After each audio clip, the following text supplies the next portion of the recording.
पत्नी का महत्व, औरतों के लिए प्रेरणा भरी कहानी। आज सुबह उठने में जरा सी देर क्या हो गई, आप तो मेरे माँ पापा पे चले गए। सास ताना मारे तो समझ में आता है, पर अपने पति से ऐसे शब्द की उम्मीद मैं तो क्या कोई और औरत भी नहीं करती होगी। क्या एक औरत का अपने पति के जीवन में बस एक सेविका जितनी भूमिका है? सुलेखा अपने पति सुजीत से यह सभी बातें कह रही थी। तभी सुलेखा का पति बोला, क्या गलत बोल रहा हूँ?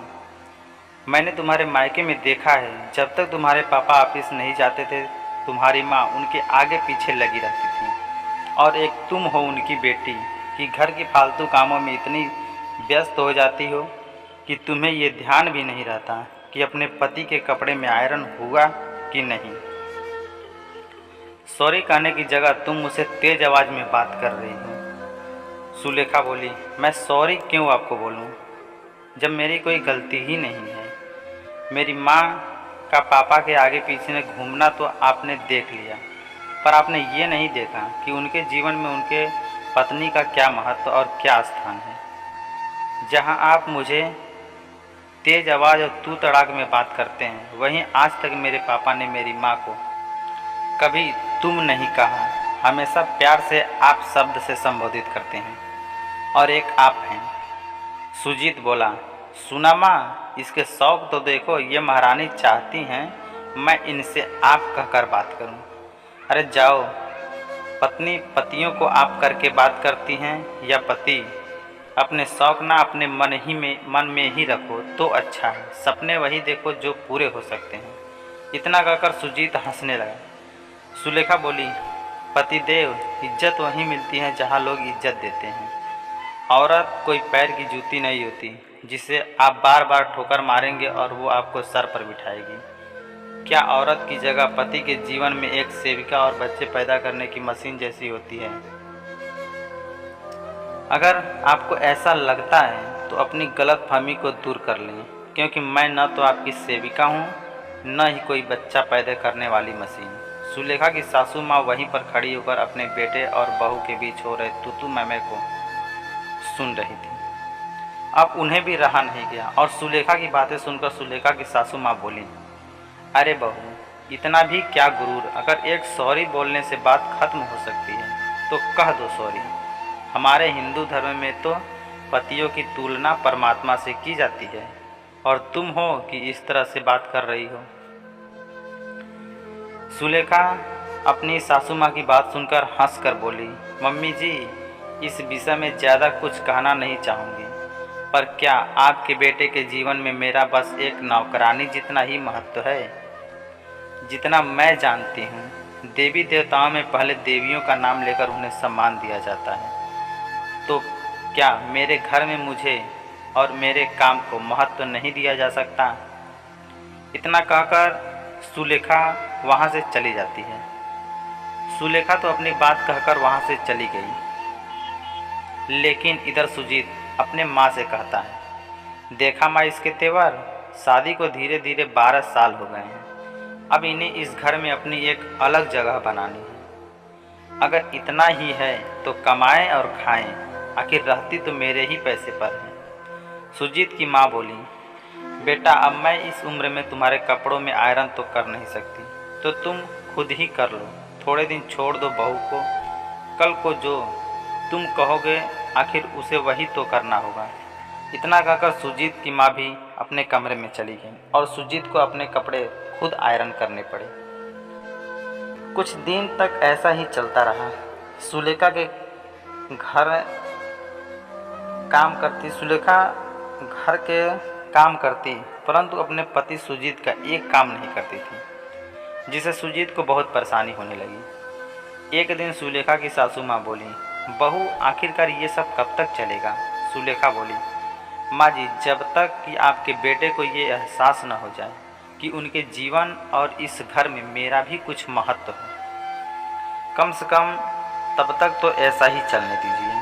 सुलेखा की सासू माँ सुलेखा की आवाज़ सुनकर हैरानी से सुलेखा को देखती रह गई। एक दिन सुजीत अपने ऑफिस गया। ऑफिस पहुँचते ही सुजीत का दोस्त बोला, सुजीत भाई, लगता है भाभी जी आपसे बहुत नाराज़ हैं, तभी आप आजकल ढंग के कपड़े नहीं पहनते और ना ही टिफ़िन लाते हैं। अपने दोस्त की यह बात सुनकर सुजीत को बहुत बुरा लगा। शाम को ऑफिस से घर आकर सुजीत सुलेखा को सुनाते हुए अपनी माँ से कहता है, माँ, पत्नी अपना कर्तव्य भले न निभाए परंतु पति अपनी कमाई से पूरा घर चलाकर अपना फर्ज जरूर निभाता है। सुलेखा को अपने पति सुजीत की बातें सुनकर बहुत चुभी, लेकिन उसने कुछ कहा नहीं।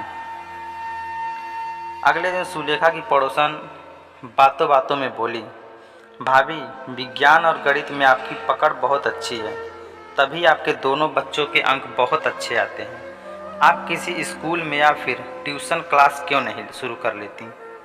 आपकी कमाई भी हो जाएगी और हमारा भी भला हो जाएगा। वहीं पास में बैठी सुलेखा की सासू माँ बोली, वर्षा बेटा, मेरे बेटे सुजीत की कमाई कोई कम है क्या? फिर बहू को ये सब करने की क्या ज़रूरत है? सुलेखा की पड़ोसन वर्षा बोली, चाची जी, मेरे कहने का वो मतलब नहीं था और यह बात पैसों की नहीं है। आप भाभी के हुनर को कम मत आंकिए। अक्सर घर की औरतों को लोग महत्व तो नहीं देते, जैसे घर की मुर्गी दाल बराबर। इतना कहकर वो हंसने लगी और थोड़ी देर बाद चली गई। वर्षा की कही गई बात सुलेखा के दिल दिमाग में चल रही थी। अपनी बहू को इस तरह सोचते देखकर सुलेखा की सासू माँ बोली, बहू, उसकी बातों में मत आना। बच्चों को पढ़ाने और चार पैसों के चक्कर में कहीं ऐसा ना हो अपने घर के लिए समय ही ना मिले तुझे, क्योंकि मैं इस उम्र में घर के काम नहीं कर सकती, पहले ही कह देती हूँ। इतना कहकर सुलेखा की सासू माँ वहाँ से चली जाती हैं। सुलेखा की पड़ोसन की बातें सुलेखा के दिल दिमाग में असर कर गया था। वह अगले महीने अपनी पड़ोसन वर्षा की मदद से अपने गैराज में ही ट्यूशन शुरू कर दिया। देखते ही देखते 10-15 बच्चों का 2-3 बैच बन गया। अच्छी खासी कमाई होने लगी और सुलेखा घर के काम भी वक्त पर कर लेती थी। इस बात से सुलेखा सासू माँ और उसके पति बहुत नाराज थे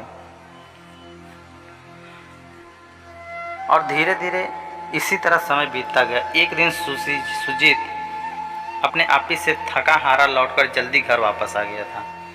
उस वक्त सुलेखा बच्चों को पढ़ा रही थी। उस दिन सुजीत को एहसास हुआ कि पहले जब वो दफ्तर से जल्दी या देर से आता था तो उसकी पत्नी सुलेखा उसके लिए गर्मा गर्म चाय और नाश्ता देती थी और बदले में बस सम्मानजनक कुछ शब्द ही तो कहती चाहती थी। रात में जब सुलेखा ने खाने के टेबल पर सबको बुलाया तो सुजीत ने खाने से इनकार कर दिया।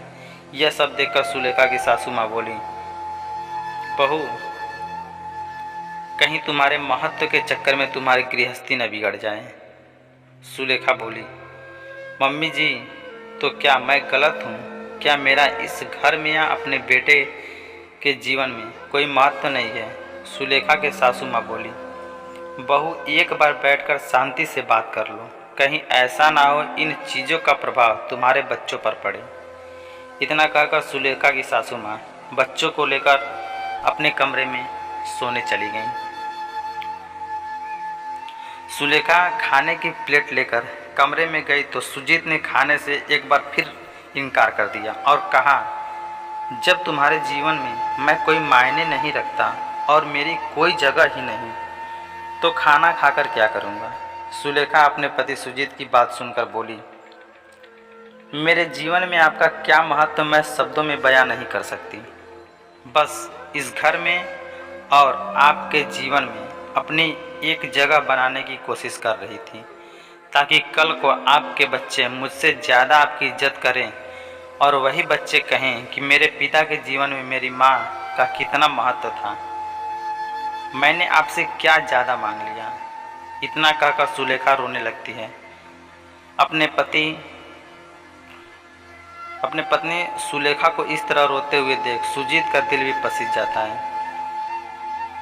वह भी रोने लगा और सुलेखा को गले लगाकर उसका हाथ अपने हाथों में थाम कर बोला, मैं अपने व्यवहार को बदलने की पूरी कोशिश करूँगा।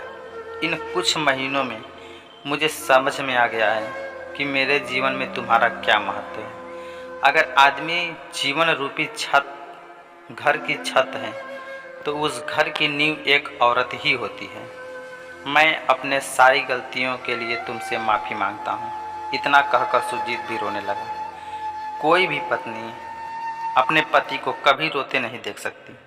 सुलेखा ने भी बात को वहीं ख़त्म किया और अगले दिन से सुजीत अपने छोटे मोटे काम खुद करने लगा और सुलेखा के कामों में पूरा सहयोग करने लगा और अब सुलेखा से प्यार से बातें भी करने लगा। यह सब देखकर सुलेखा की सासू माँ को अपने बेटे के लिए खुशी तो थी, परंतु अपनी बहू की बात उसने मान ली। इस बात का उन्हें बहुत मलाल था, क्योंकि सुजीत अब खुद से ज़्यादा अपनी पत्नी को महत्व देता था।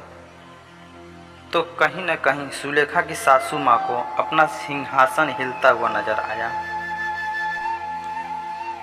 दोस्तों,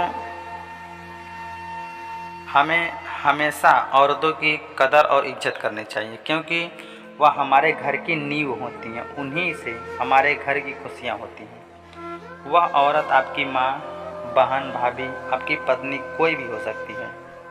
तो आप हमेशा ध्यान रखें कि एक औरत का हमेशा इज्जत करें और उन्हें प्यार दें, क्योंकि एक औरत आपसे आपके प्यार के अलावा उससे ज़्यादा कुछ नहीं चाहती।